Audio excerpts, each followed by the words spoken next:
Gus, what's happening, man? How are you? What's up, Dave? We are back in again. I'll tell you, man, I'm excited. This is the first time where we are actually in person doing this. We are. This is super exciting. It is super exciting. I didn't know that this day would ever come, but I am grateful that it's here, and I am grateful to be here, and I'm always glad to see you.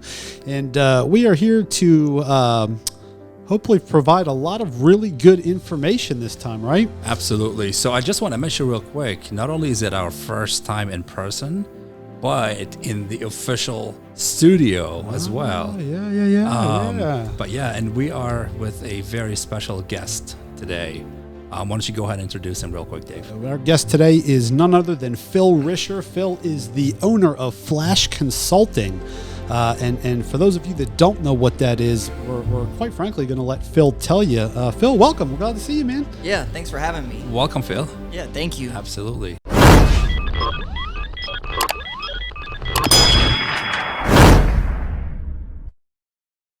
Yeah, so Phlash Consulting, we partner with local service businesses and help them gain awareness online and acquire new customers. So everything digital marketing and helping local service businesses grow their business. So I got to imagine in today's world, right, everything is internet-based, everything is digital, everything is online. I got to imagine that it's important for people to get familiar with that, right? Whether you're a consumer, whether you're a business owner. I mean, I got to imagine that there's a lot of stuff that goes into what you do and how you help people and you know how people perceive businesses, right? Yeah, you're absolutely correct. So Google is the #1 referral partner in the entire world. Everyone asks Google for the best Italian restaurant or the best window installer, best realtor, whatever it may be.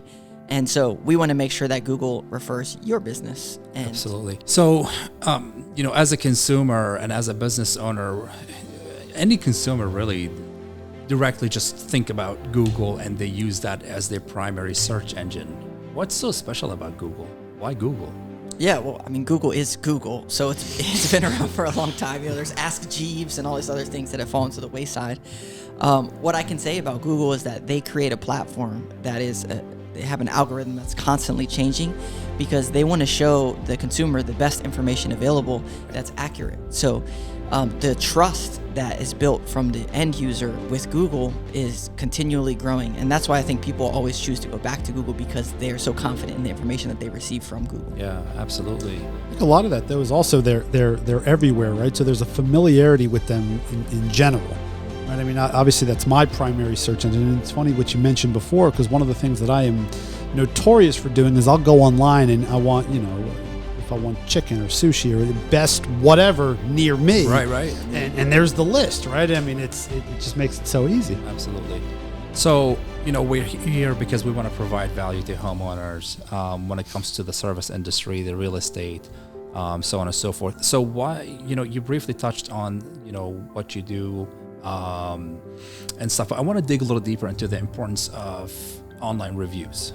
So what would be the best platforms to check out as a consumer? Yeah, definitely. So I partner with local service businesses, and so there's a love-hate with Yelp, and Yelp is one that some business owners may be not so keen on Yelp. Right. But Yelp actually creates a platform for consumers where it's pretty highly vetted out, and you actually have to be a Yelper in order for your review to show up on someone's profile. So and they actually are for bottom of the funnel consumers. So if you have if you're looking for a carpet cleaner and you go to Yelp, 9 times out of 10, you're going to find someone that's going to clean your carpets. You're just looking for the best person.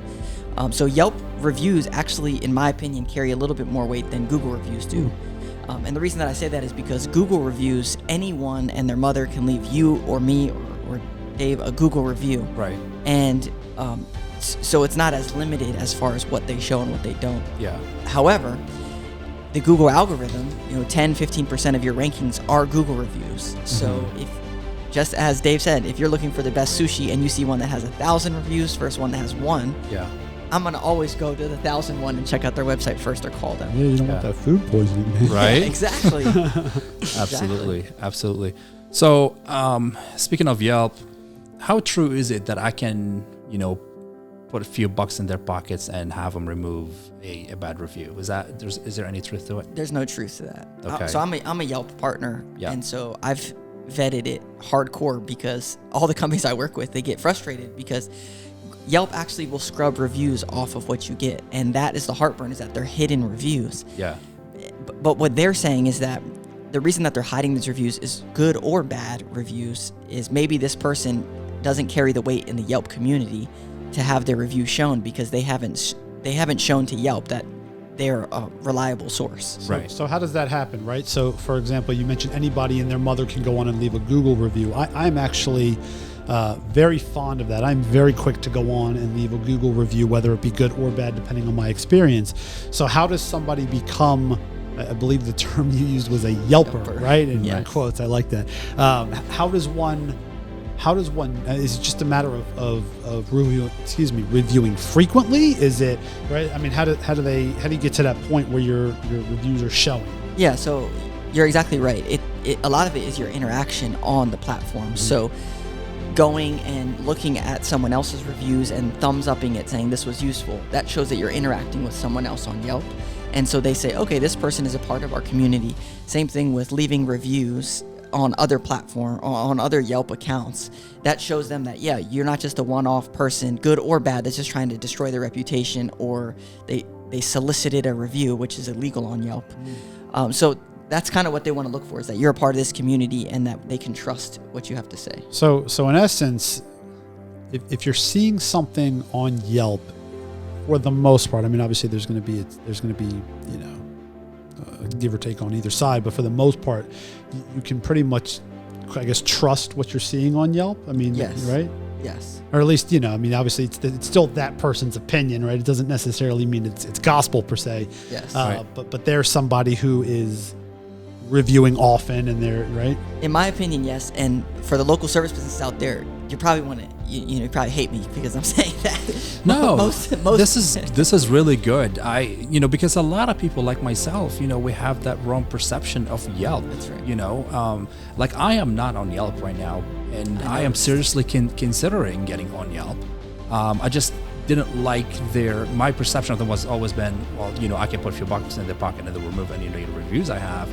Not that I'm, worried about negative reviews. In fact, I encourage them because I want everyone's honest opinion about myself, my services, and my company, right? Yes. But I just don't like that business practice. And if that's not the case, then I'm definitely going to be more encouraged to go and get on Yelp and get on their platform. Well, so that's good news. From an SEO, search engine optimization perspective, there's other benefits to being on Yelp. For example, and this is how I noticed that you're not on Yelp, right? Is because Yelp actually, so Google has a Google My Business account. Well, Bing, which 10-15% of people use that because it's default on your phone. Right. Well, Bing doesn't have a Bing My Business. Bing is actually pulled in from your Yelp account. So your pictures, your reviews, all of that is pulled in from your Yelp account onto Bing. So people searching on Bing may not find you just because you don't have a Yelp account. Right. So you're losing out on 10 or 15% of people that are using Bing. Interesting. Yes. Okay. So they're all aggregators that pull in the information. So let me ask you this. Are there certain businesses that either should or should not be registering themselves with Yelp, right? Like, for example, you talk about service businesses, somebody like, Gus and Improve may be good. Are there businesses that are maybe not so good? So like as a real estate professional, for example, would there be any advantage to me, for example, getting on Yelp and taking advantage of that? Or is that not a platform that is as worthwhile as Google, for example? Yeah. You should get on Yelp. Yeah. Yeah. Anyone that's B2C, business to consumer, should have a Yelp account. One, for the plain benefit of having that aggregator, which is your name, address, and phone number, that's matching up with what Google is saying and then going on to Bing, so that it's omnipresent. And your Yelp aggregator is very, very important. Your name, address, phone number. Right. And aside from that, if you do get reviews on Yelp platform, it carries a lot of weight to some consumers that use Yelp more frequently than others. And the younger generation, in my opinion, uses Yelp. Yeah. So, and aside from Yelp and Google, I mean, what else can the consumer? I want to go back and I want to talk about the consumer and how they can benefit from, the stuff that you do. So, what else can they look for? What are some red flags that they need to be looking out for? Yeah, absolutely. So, on Google right now, when you search for a product or service in your area, so sushi near me, then There are these ads up top. They're called local service ads, and they'll have a little green check next to them that says screened by Google. So these local service ads, they're actually only paying per lead. So they're not paying for that real estate. They're Right. only paying when you click to call them. So those people have had a background check done on them. Okay. So realtor, remodelers, they've all had a background check done on the owner and the workers if they chose to do that. I see. So that right there is a good way to say, okay, this company has been Google screened. Yeah, maybe they're a little bit more legit. The next way is on that local service pack, which you can see the reviews, and there's usually 3 of those people, where there's like a map and then there's 3 of them. Right. On there, obviously reviews are so important. So obviously, you're going to pick the one that might have the highest reviews, but now Google is showing how many years you've been in business for. So if someone's been in business for 10 years or someone's been in business for 2 years, maybe you go with that. If they have a website, there's a lot of different things that you can look at on that, but I think that's pretty much common knowledge. Yeah. One other really important thing is when you click on reviews as a business owner and as a consumer, read the negative reviews, because the negative reviews will allow you as the consumer to see, okay, if this situation goes horribly wrong, which, it might happen with any situation. Sure. How is this company going to respond? Right. And does their response suffice? Okay, I'm going to take this risk because it seems like they really do have my best intention. And as the owner side of things, don't shy away from 1 stars and don't go blowing them up. Share your side of the story and say we did everything that we can and show your true customer service. Yeah. So I was doing a little study about my industry, right, the home improvement industry, and I found out very interesting stat. I actually found out this morning. People or homeowners make their decision, or 75% of their decision is made before we show up to their home. Yep. That's right. That's crazy. Yep. 70% of their decision is made Yeah. by their online search. Yeah. And they'll actually make the decision even before they go to your website to do Right. business with you, which is Because why they see all the reviews first, right? They Yeah. see Google, they see Yelp. they look you up, they look at your Everybody Google else's. pictures. Yep. Maybe you have frequently asked questions on your Google My Business. Are they answered? And they're saying, okay, I could see myself working with this company. Let me just go verify on their website. Are they legit? Right. Then they go to your website and it feels like, oh yeah, this company definitely has their stuff together. I'm going to go ahead and reach out to them. Yeah. And then how easy is it to respond, to reach out to them? Right. How quickly do they respond to your inquiry? Mm-hmm. That's a really big red flag in my opinion. Got it. One of the things I've done as well is, you mentioned looking at the negative reviews, right? And there's something to that, obviously. But one of the things I've also done is I try to sort them by like newest reviews first, right? Right. Because if I'm looking at a review from a company that's 4 years old, well, maybe that's a 4-year-old issue that's not necessarily relevant today also. So Sure. I'm as a consumer looking for negative reviews, but also in terms of their timeline, right? How long ago was that review left? That's right. Yeah. So, yeah. That's a really good point. Yeah. Because someone could sell their business, something could change. I mean, there's Yeah. a lot of things that go into it. Absolutely. What else should homeowners look for? We were talking about red flags and stuff like that, right? And obviously, so let's say, I go on Google, I find a company, and I want to interact with that company. In my opinion, the easiest or the fastest way to do this is to go to their website, click on Contact Us, or fill out the information, send it to the company.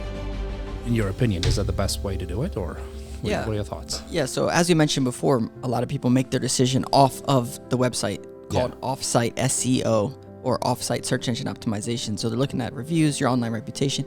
Then they're making a decision, okay, let me go check out this company's website and see what they look like.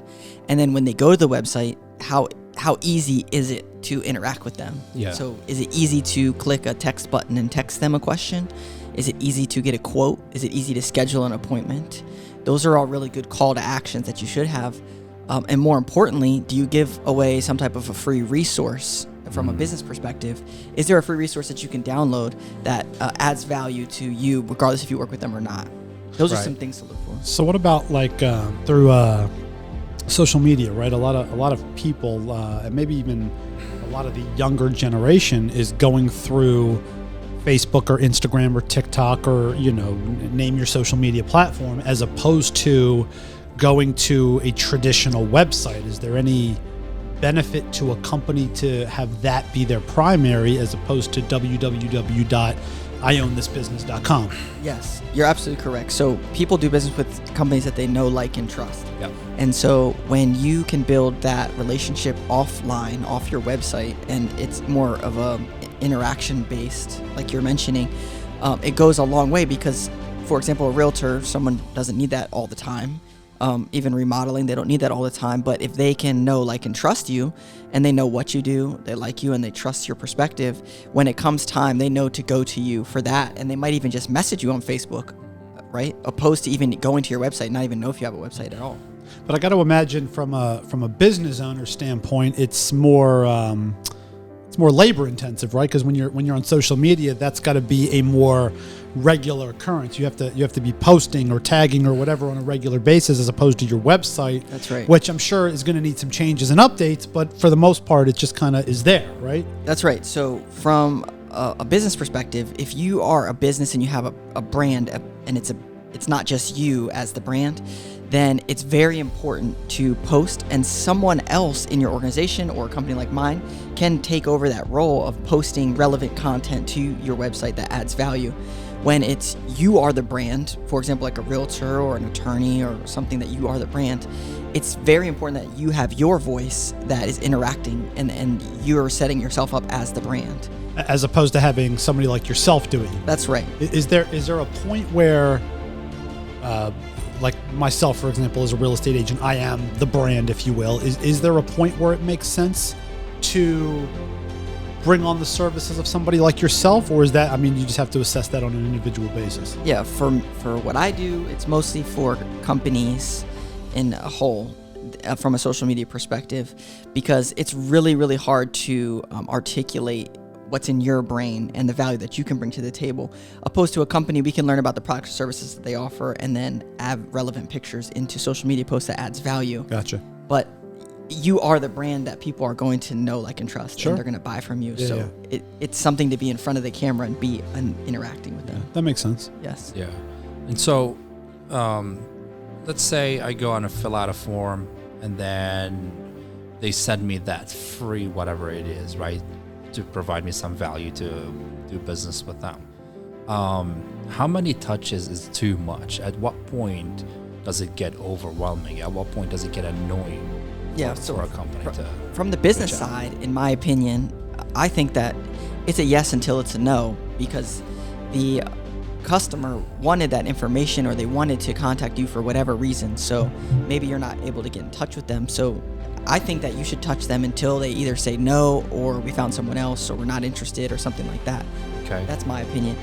From the customer side of things, I think it's important to.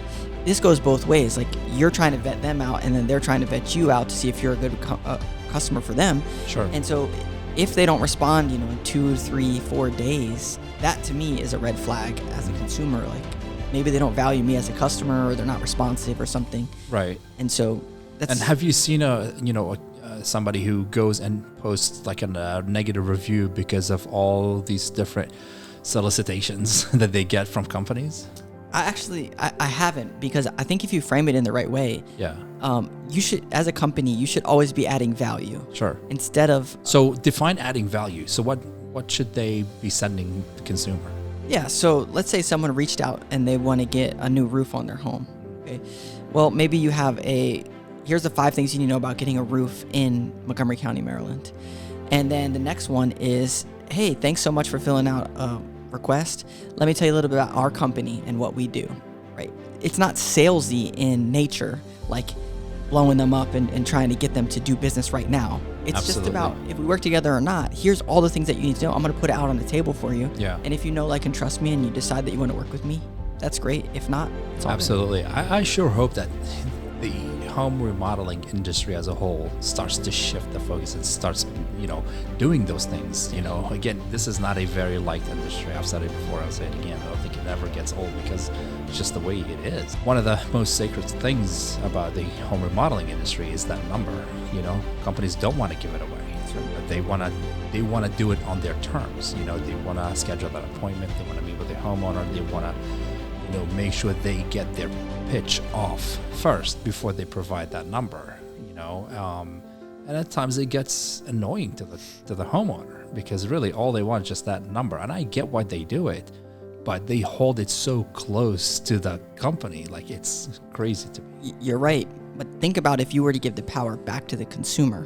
Which is what we do here. That's right. Absolutely. I was listening to a podcast about Expedia. Yeah. He also created Zillow. Yeah. And it was about I know realtors don't like Zillow.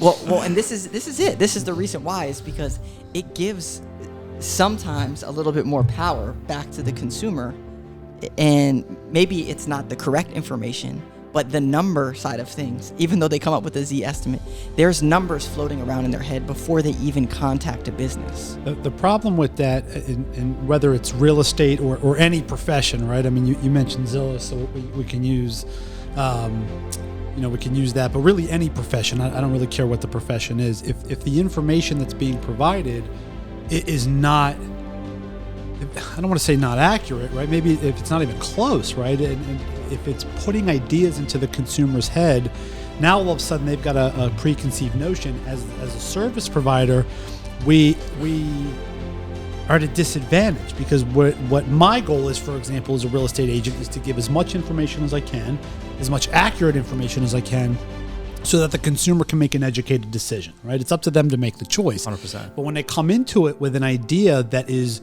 so off the wall because of something they may have seen from another source, I think businesses and websites have to be careful with that stuff. Yes, I completely agree. And I think a hybrid of the two, right? Zillow is not the one that's actually selling your house. They're going to say, hey, here's the estimate. Here's the money that we're going to give you. Right. No, they're just giving the information. But from Right. a business's perspective, the most transparent thing you can do is say, hey, here's our price. This is what it is. Yep. It is what it is. Yep. Right. And here's why you should work with us. And here's why no one else is sharing their price with you. It's because we have all this value that's built in. Right. And in my opinion, that's a really strong case. Yeah. Yeah. Yeah. So what is that about Zillow that you guys don't like? I like it, but I know realtors. I know. So I mean, sometimes because it's a little sticky. obviously they do a very good job with their SEO, because I mean, no matter how you tell me if I'm wrong, Yeah. but anytime you type in an address or search or whatever, you'll see Zillow. I mean, they're everywhere. Well, think about before Zillow, the way that you were to buy a house. You would contact a realtor, Sure. and the realtor would say, here's the comps in the neighborhood, here's what I think that we should do, which there's a ton of value because he's the professional in that. Sure.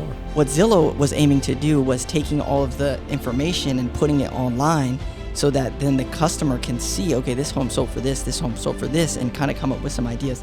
That is not necessarily the best thing that's possible. Well, not only that, I don't personally have an issue because it's not actually directly affected my business, quite frankly.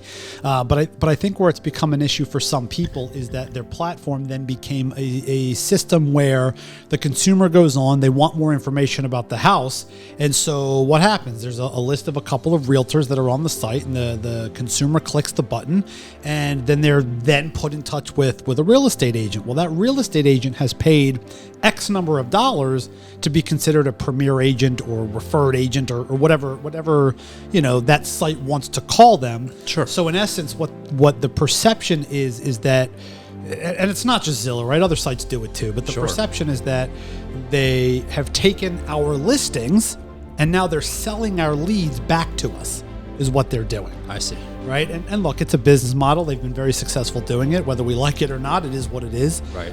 It has not directly impacted my business or my income. I've never. And again, I'm looking at it from a consumer point of view, right? Like for me, I use it as a tool to look at the demographics. I look at the school ratings. I look at the area. I look at the comps. That's when I've used Zillow. That's pretty much it. Sure. I mean, I use it in my business to kind of find out what the property value is and so on and so forth. You know what I mean? But obviously, you have a different use or different a perception. I think with any of those sites, I think it's good for people to go on. They can take a look at it. They can get the information they need. But just like with anything else, it's always good to get in touch with somebody and get a real world, maybe for lack of better description, maybe an up-to-date analysis of whatever it is. And look, I don't care if that's real estate or if it's home improvement or if it's banking or I don't care what it is, right? It's good to get your information so you can have a basis for what you're trying to do. Absolutely. And that's why these websites and social media and all that stuff, that's why that stuff is so important. But at the end of the day, it's always good to talk to an expert also, regardless of the industry. Oh, I mean, yeah, absolutely. Nothing replaces that experience. Yeah. You know? So one example I can tell you, if you go to our website, Phlash Consulting, there's a pricing tab on there, and it doesn't say, hey, here's the exact price that this is going to cost, but it gives you a range of here's all the services and here's what you should be paying regardless if you work with us or not.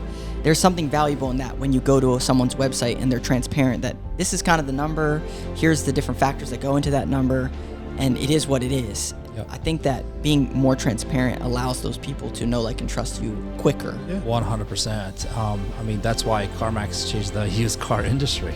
You know, honestly, it's one price is what it is, and everything is very transparent. Everything's upfront. That's right. All their salespeople make the same amount of money depending on. It doesn't matter what car they sell. That's right. I think it's great. So when you're interacting with the website, think about those things in your mind.